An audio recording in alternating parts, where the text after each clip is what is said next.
नमस्कार दर्शकों, आज हम आपको लेकर चलते हैं तमिलनाडु की राजनीति के उस मंच पर जहां सिनेमा का सुपरस्टार विजय थलापति अब राजनीति की पटकथा लिखते नजर आ रहे हैं। मदुरै में हुआ उनका विशाल राजनीतिक सम्मेलन सिर्फ एक कार्यक्रम नहीं, बल्कि आने वाले चुनावी तूफान का इशारा है। मदुरै में थलापति का पावर शो, रैली स्थल पर लाखों की भीड़ उमड़ी, ज्यादातर युवा और पहली बार वोट डालने वाले। भीड़ में बैनर, पोस्टर और नारे, इधु थलापति अटकले इल्ली, इधु मक्कइन कूड़ल। यह थलापति की आवाज़ नहीं, यह जनता की आवाज़ है। मंच से विजय थलापति ने अपना पहला बड़ा राजनीतिक भाषण दिया, जहां उन्होंने कहा, मेरी लड़ाई सत्ता के लिए नहीं, व्यवस्था के बदलाव के लिए है। विजय थलापति का भाषण मुख्य बिंदु एक, युवाओं पर फोकस, बेरोजगारी और पलायन रोकना उनकी पहली प्राथमिकता। 2, शिक्षा और स्वास्थ्य सुधार, सरकारी स्कूलों और अस्पतालों को बेहतर बनाने का वादा।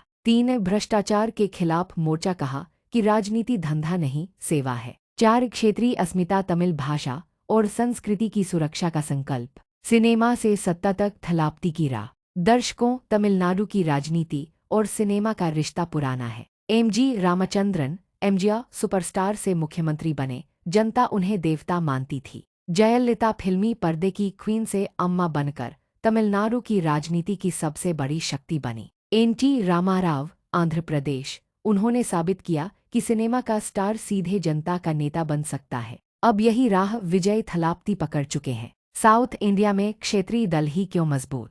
एक, भाषा और संस्कृति का मुद्दा। दक्षिण भारत में लोग चाहते हैं कि उनका नेता उनकी भाषा बोले। तमिल, तेलुगु, कन्नड़, मलयालम सिर्फ भाषाएं नहीं, बल्कि पहचान है। राष्ट्रीय पार्टियां इस भावनात्मक जुड़ाव को पूरी तरह नहीं समझ पाती। 2, दिल्ली से दूरी की भावना। दक्षिण भारत में यह गहरी सोच है कि केंद्र सरकार अक्सर उत्तर भारत पर ज्यादा ध्यान देती है। रेल बजट योजनाओं में यह असमानता महसूस की जाती है, इसलिए लोग मानते हैं कि स्थानीय नेता ही उनकी असली आवाज़ है। 3, स्थानीय मुद्दे राष्ट्रीय मुद्दों से अलग। तमिलनाडु कावेरी नदी विवाद, जल संकट। आंध्र प्रदेश विशेष राज्य का दर्जा। तेलंगाना अलग राज्य की पहचान। कर्नाटक भाषाई गर्व और आईटी हब से जुड़ी समस्याएं। ये सब मुद्दे राष्ट्रीय पार्टियों से नहीं, बल्कि क्षेत्रीय दलों से जुड़े रहते हैं। 4, सिनेमा प्लस राजनीति बराबर भावनाओं की जीत। दक्षिण भारत के लोग अपने फिल्मी सितारों को भगवान की तरह मानते हैं। जब यही स्टार राजनीति में आते हैं तो उन्हें नेता मानने में देर नहीं लगती। तमिलनाडु की वर्तमान राजनीति, थलापति का प्रभाव।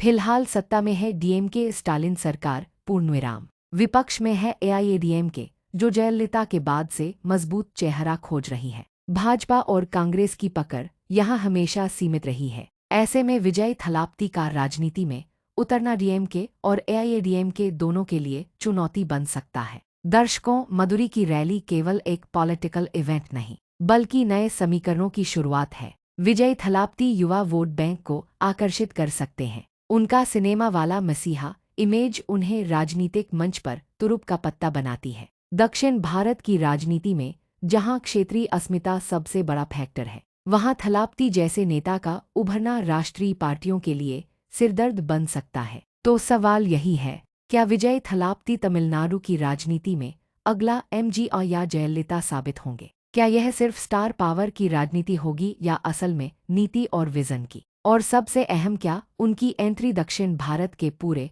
चुनावी गणित को हिला देगी?